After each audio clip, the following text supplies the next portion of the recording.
शारदीय जा दुर्गा फुजा बे दुर्गा फुजानि ग्रिटिंसखौ साफ्रोमबो बिटिआरबासिनिसिम आं आंनि बेक्तिगत आरो नखरनि जानानै हरग्रोबाय।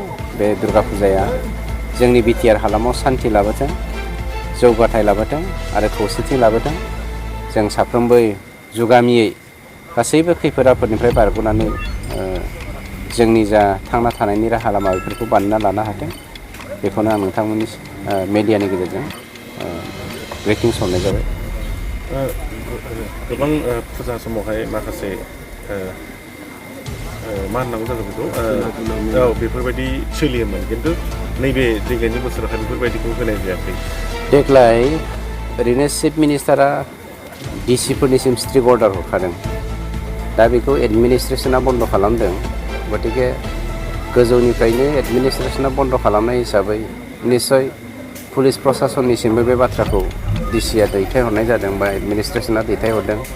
बे एडमिनिस्ट्रेसननि बाथ्रा जोंहा बेवहाय बुंनांगौ जेबो बाथ्रा थाया। मानोना जों पलिटिकेल पार्टिनि साफा सोद्रोमा हिसाबै पलिटिक्सआव जेनेबा एमिउजमेन्ट, इन्जयमेन्ट, इन्टारटेनमेन्ट बेफोरखौ जों मालाबाबो जोंनिफ्राय बादा होनाय थाया।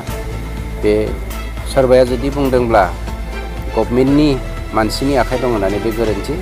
जों बेवहाय आखाइ होआ। मानोना बे जोंनि नोजोराव पार्ट एन्ड पार्सेल समाजनि मोनसे बाहागोफोर। खिन्थु जाय बाहागोखौ जायखौ खालामनानै समाजाव गुबुंले आबहावा सोमजियो बेफोरखौ खालामनायनिफ्राय जानगारना थायोब्ला समाजा मोजां जायो होननानै जोंबो सानो आरो बेल'।